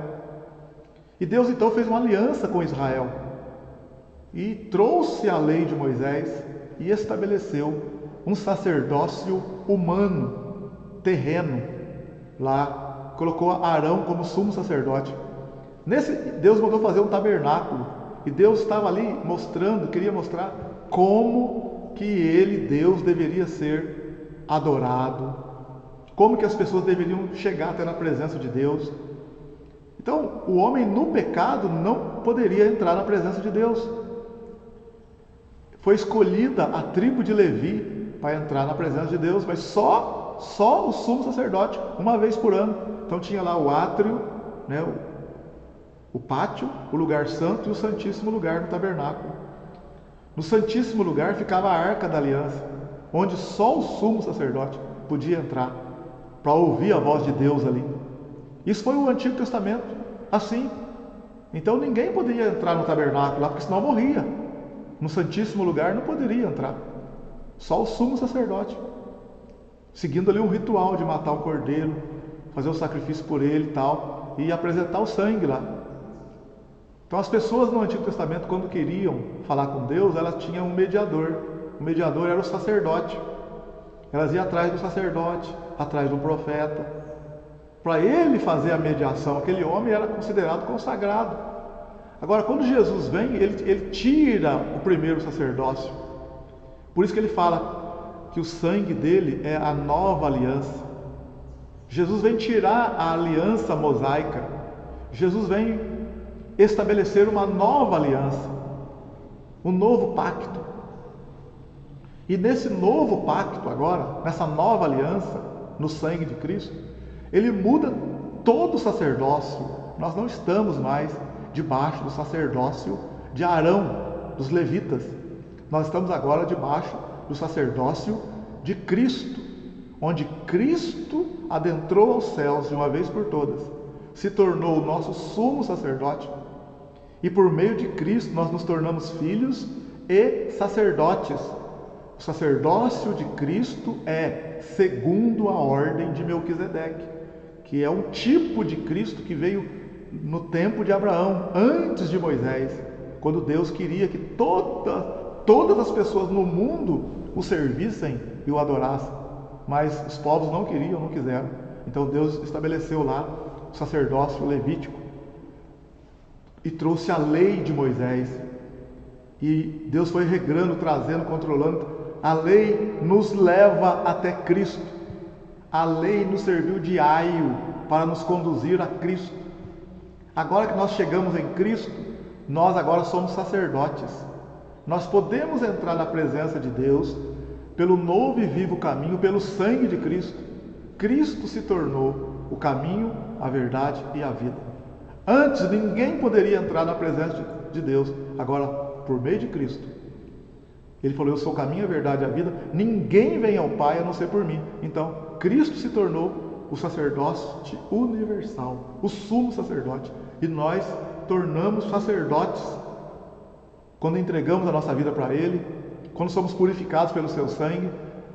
Isso Ele estendeu para quem quiser, para quem entregar a vida para Ele, considerá-lo como Senhor, como Salvador. Está entendendo? Então, Cristo é superior à tribo de Levi. Eu vou ler isso para você lá em Hebreus capítulo 7. Vamos dar uma olhadinha?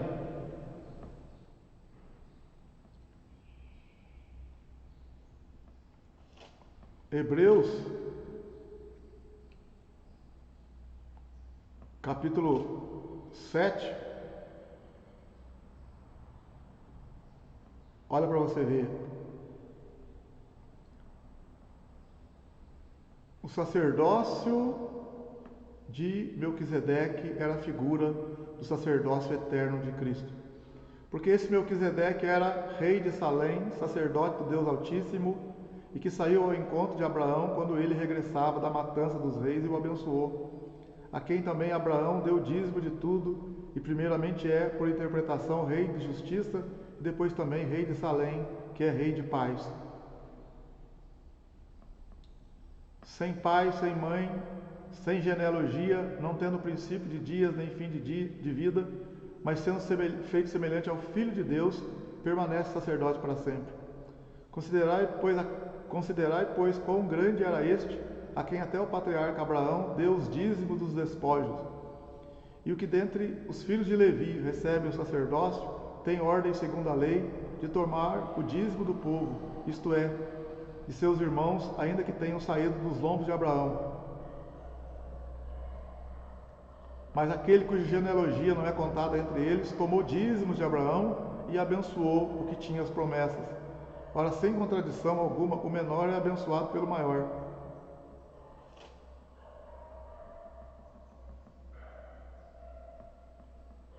E aqui certamente tomam dízimos homens que morrem, ali, porém, aquele de quem se testifica que vive.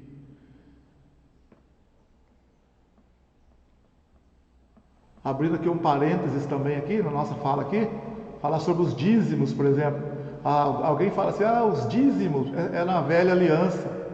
No Novo Testamento não fala de dízimos. Então vamos entender uma coisa, deixar bem claro aqui, para você entender a questão dos dízimos. Tem gente que fala no Novo Testamento não fala de dízimo. Jesus não falou de dízimo. O dízimo é só no Antigo Testamento. Espera aí. Antes da lei de Moisés, a lei foi dada no Êxodo, capítulo 20. Abraão, no capítulo 14, teve um encontro com Melquisedeque, que é um tipo de Cristo, que é de uma ordem superior. E Abraão viveu pela fé. Abraão não viveu pela lei. Por que Abraão não viveu pela lei de Moisés? Porque Moisés nem nascido tinha. A lei só foi dada lá na frente, lá 400 anos lá para frente. Então, presta atenção. Abraão viveu pela fé, foi o pai da fé. E Abraão pagou o dízimo para Melquisedeque pela fé. Melquisedeque é um tipo de Cristo. Depois a lei de Moisés estabeleceu o dízimo na lei. Sim, estabeleceu o dízimo para poder cuidar do templo, não faltar mantimento. Sim, tem o dízimo ali, todo cheio de coisas ali. No Novo Testamento, gente, nós não temos que dar o dízimo, não, nós temos que dar muito mais do que o dízimo. Sabe por quê? Porque nós entregamos a nossa vida para Ele. Tudo é dele. O próprio rei Davi, em 1 Crônicas 29, fala que tudo é dele. Nós somente estamos devolvendo aquilo que é dele. No Novo Testamento, os irmãos da igreja, no capítulo 2, versos 42, 44, eles tinham tudo em comum, não consideravam nada que era deles. Então, o que acontece? No Novo Testamento, na nova aliança, em Cristo Jesus, a nova aliança, a lei de Cristo da nova aliança é muito mais abrangente, muito mais profunda. Por exemplo, a lei de Moisés fala, não adulterarás. Se alguém for pego em adultério, deve morrer ele e a mulher. Está escrito na lei de Moisés. Jesus falou isso em Mateus capítulo 5. Os antigos diziam, não adulterarás. Aí Jesus disse assim, eu, porém, vos digo, qualquer de vós que olhar para uma mulher e desejar ela no coração, já adulterou com ela. O que eu quero mostrar para você é que na lei de Moisés, às vezes o cara tinha vontade de estar com uma mulher, cobiçava uma mulher, mas não tinha relacionamento com ela. Ninguém sabia, o cara não estava infringindo a lei de Moisés. Não, poderia passar como um ótimo judeu, um ótimo crente lá. Mas no nosso tempo agora, Jesus não vem tratar só com o exterior, Ele vai trabalhar com o nosso interior. Se eu olhar para uma mulher e desejar ela no meu coração, ninguém sabe. Mas Jesus disse que eu estou em pecado, eu tenho que pedir perdão para Ele. Tem que acertar isso. Então, a lei de Cristo, ela é mais profunda. Ela não é uma coisa superficial. Só não, ela pega tudo, abrange o nosso coração, o nosso interior também. Lá na lei de Moisés está escrito: amarás o teu próximo e odiarás o teu inimigo. O que Jesus falou? Eu porém vos digo, amai os vossos inimigos. Então a lei que nós estamos vivendo agora na graça é muito mais profunda. Jesus falou que nós devemos perdoar até 70 vezes 7. Jesus falou que se pedir para caminhar 1 milha, é para caminhar 2. Jesus falou que se pedir a capa, é para dar a capa, a túnica. Jesus falou que não é para chamar o nosso irmão de louco. O que eu quero mostrar para você é o seguinte: o que tem isso a ver com dinheiro? Na lei de Moisés, pedia 10% dízimo. Agora, na de Cristo, meu irmão, nós temos que considerar que não temos nada.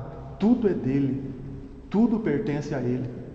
Agora, se a igreja estabelece para dar o dízimo, isso é o mínimo que nós podemos dar. Por quê? Porque o dízimo está na lei de Moisés, está na antiga aliança. E na nova aliança, as coisas de Cristo é mais profunda, mais abrangente. Não é a questão de 10%, é tudo. Agora, se a pessoa não consegue nem dar os 10%, você acha que ela vai estar liberada? Ela vai ser avarenta. Agora, voltando aqui, quando eu li o Hebreus 7, diz assim, que Abraão pagou o dízimo para Melquisedeque. Aí fala assim, aqui nos nossos dias paga-se dízimos a homens que morrem. Ali, se referindo a Melquisedeque e a Abraão, pagou-se dízimos a quem vive para sempre. Olha o que você vê, Hebreus 7, 8. E aqui certamente tomam dízimos homens que morrem. Ali, se referindo a Abraão e Melquisedeque, porém, tomou dízimo aquele de quem se testifica que vive. E por isso, e por assim dizer, por meio de Abraão, até Levi, que recebe dízimos, pagou dízimos. Porque ainda ele estava nos lombos de seu pai, quando Melquisedeque lhe saiu ao encontro. Olha que profundidade, talvez você entenda, não sei, ou não entenda. Ele está falando assim, depois de Abraão, nasceu Isaac, depois Jacó, Israel, no caso, Jacó virou Israel, veio Moisés com a lei. Na lei de Moisés foi estabelecido o dízimo dentro da lei. Mas antes da lei, quando Abraão viveu pela fé, ele pagou dízimo para Melquisedeque. Melquisedeque simboliza Cristo, um tipo de Cristo. Vê. Aí ele está falando assim que, aqui em Hebreus 7, Levi é a tribo de Levi na época de Moisés, recebia dízimos. Os dízimos na lei de Moisés eram entregues para os levitas. Agora olha o que Hebreus fala, isso você tem que entender agora. Levi, que recebeu dízimos, também pagou dízimos. Para quem e quando que Levi pagou dízimos? Quando estava nos lombos de Abraão.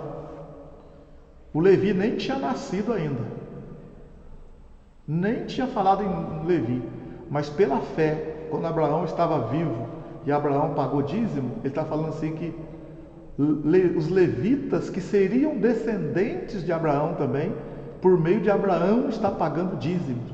Os levitas, que iriam receber dízimos na lei de Moisés, por meio de Abraão, estão pagando dízimo. Pagando dízimo para quem? Para Melquisedeque, que é maior do que Moisés, que é um tipo de Cristo. Então, o que eu estou querendo mostrar para você? Aqui, hoje, se paga dízimos a homens que morrem. Ali, Abraão pagou dízimo a alguém que testifica que se vive. E Levi, na lei de Moisés, que recebeu dízimos, também pagou dízimos por meio de Abraão para Melquisedeque, que é um tipo de Cristo.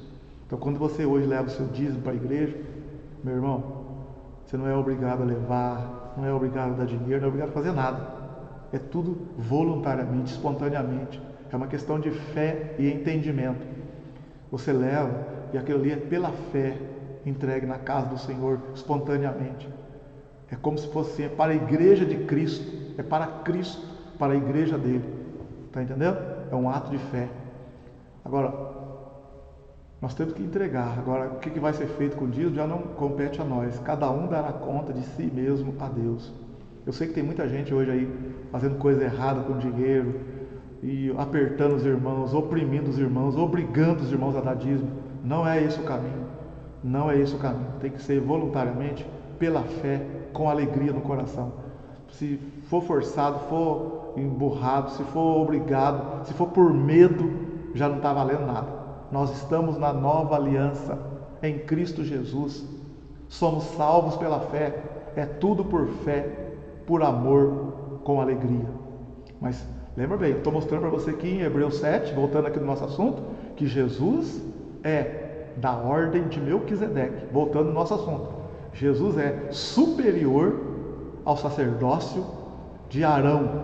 Agora você vai entendendo. Se até Levi, da tribo de Levi lá, que recebia dízimos, do qual Arão pertencia, pagou dízimo para Melquisedeque, por meio de Abraão. Então já deu para perceber que o sacerdócio de Melquisedeque, né, é maior do que o sacerdócio de Arão. Mas voltando aqui no capítulo 7, ainda continuando a nossa leitura, olha aqui para você ver.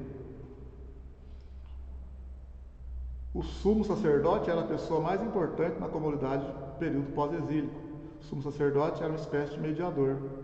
Os aspectos específicos do sumo sacerdócio de Melquisedeque, que o autor ressalta, podem ser resumidos de forma breve com os seguintes títulos.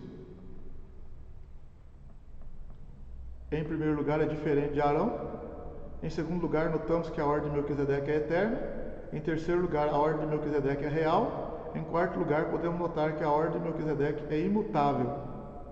Então, continuando aqui a leitura no 7, ó. Olha aqui, Hebreus 7:11. De sorte que se a perfeição fosse pelo sacerdócio levítico, ó, de Moisés, porque sob ele o povo recebeu a lei, que necessidade havia logo de que outro sacerdote se levantasse segundo a ordem de Melquisedeque e não fosse chamado segundo a ordem de Arão? Porque mudando-se o sacerdócio, necessariamente se faz também mudança da lei. Porque aquele de quem estas coisas se dizem pertence a outra tribo, da qual ninguém serviu ao altar, visto ser manifesto que nosso Senhor procedeu de Judá, e concernente a essa tribo, nunca Moisés falou de sacerdócio. E muito mais manifesto é ainda se a semelhança de Melquisedeque se levantar outro sacerdote, que não foi feito segundo a lei do mandamento carnal, mas segundo a virtude da vida incorruptível, porque dele assim se testifica: tu és sacerdote eternamente segundo a ordem de Melquisedeque. Tu és sacerdote eternamente segundo a ordem de Melquisedeque. Maravilha?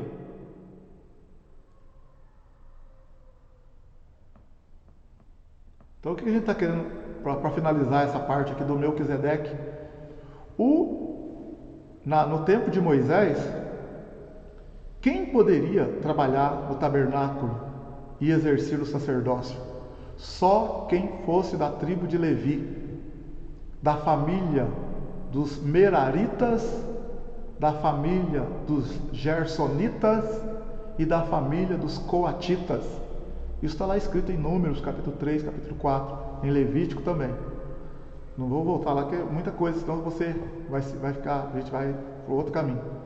Então havia várias tribos em Israel, tribo de Zebulun, muitas pessoas, tribo de Asser, tribo de Judá, tribo de Ruben, 12 tribos, um mundaréu de gente lá, mas só foi escolhida uma tribo, a tribo de Levi, para poder trabalhar no sacerdócio. Ninguém poderia ser sumo sacerdote se não fosse descendente de Arão, da tribo de Levi. Ninguém podia ser. Então, o Antigo Testamento debaixo da lei de Moisés, foi trabalhado assim, em cima de um sacerdócio que era exercido somente pela tribo de Levi. Era eles que faziam a mediação entre o homem e Deus.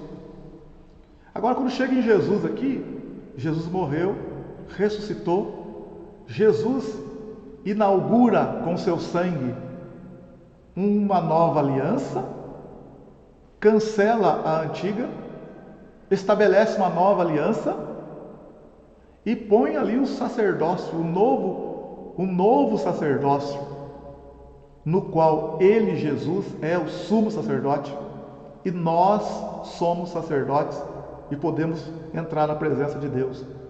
Aqui que eu li para você em Hebreus 7, Jesus ele é um sacerdote, sumo sacerdote, não segundo a ordem de Moisés, segundo a ordem de Levi, porque isso era uma figura, era coisa de homem aqui na terra, era uma sombra da realidade.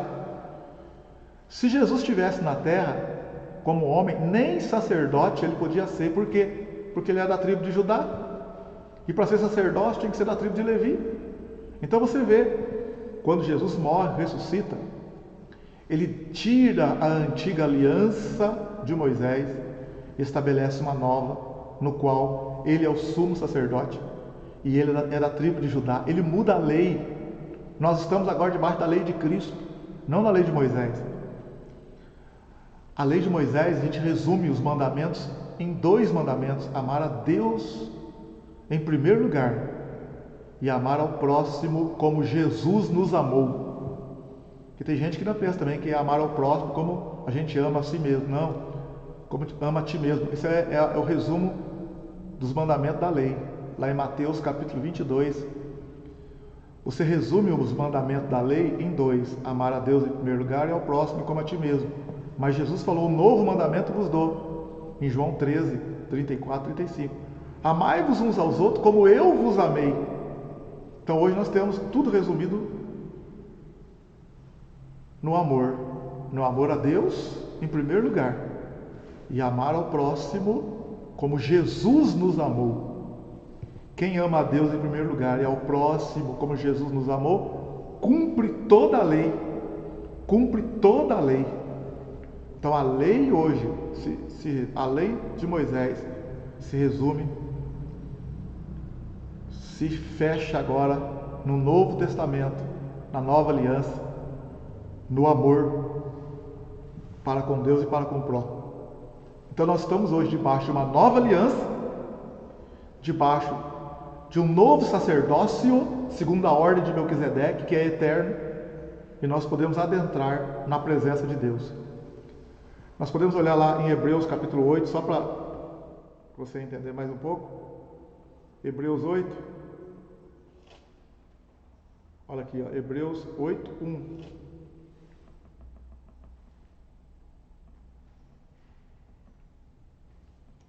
O antigo pacto era um símbolo transitório. Cristo é mediador de um pacto melhor e eterno. Ora, a suma do que temos dito, o resumo do que temos dito, é que temos um sumo sacerdote, tal que está sentado nos céus, à destra do trono da majestade.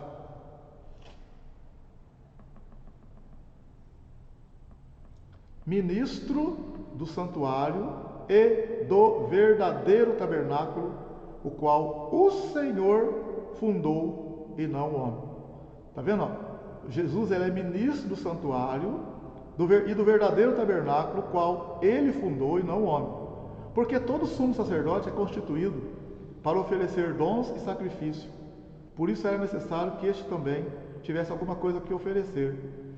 Ora, se ele estivesse na terra, nem tão pouco sacerdote seria, havendo ainda sacerdotes que oferecem dons segundo a lei, os quais servem de exemplo e sombra das coisas celestiais, como Moisés divinamente foi avisado, estando já para acabar o tabernáculo, porque foi dito: olha, faze tudo conforme o modelo que se te mostrou.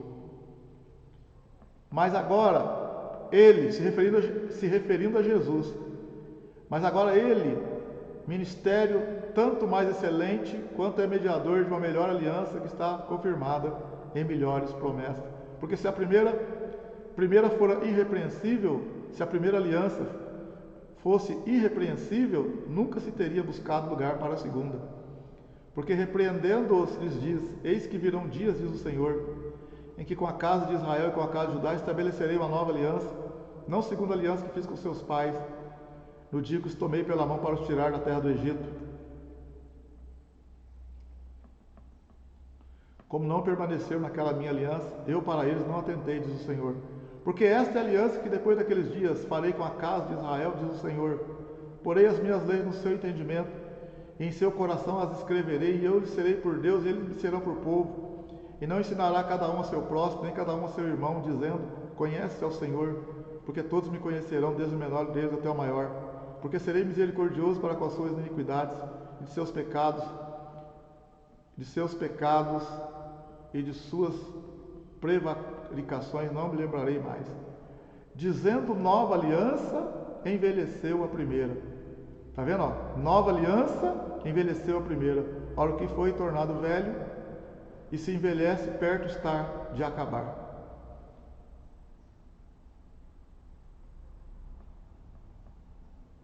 Então, o Senhor Jesus estabeleceu uma nova aliança.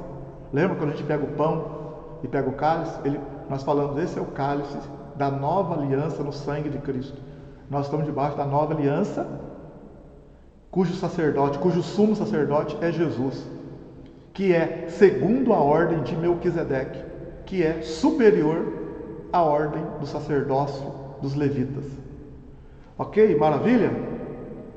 Gente, vou terminando esse vídeo aqui, vou continuar no outro vídeo, tá? A gente vai continuar aqui a nossa carta aos Hebreus. Dá uma olhadinha novamente, dá uma revisão aí, tá? Daqui a pouco nós vamos continuar com a nossa apostila num segundo vídeo. Até daqui a pouco, Deus abençoe, grande abraço para você.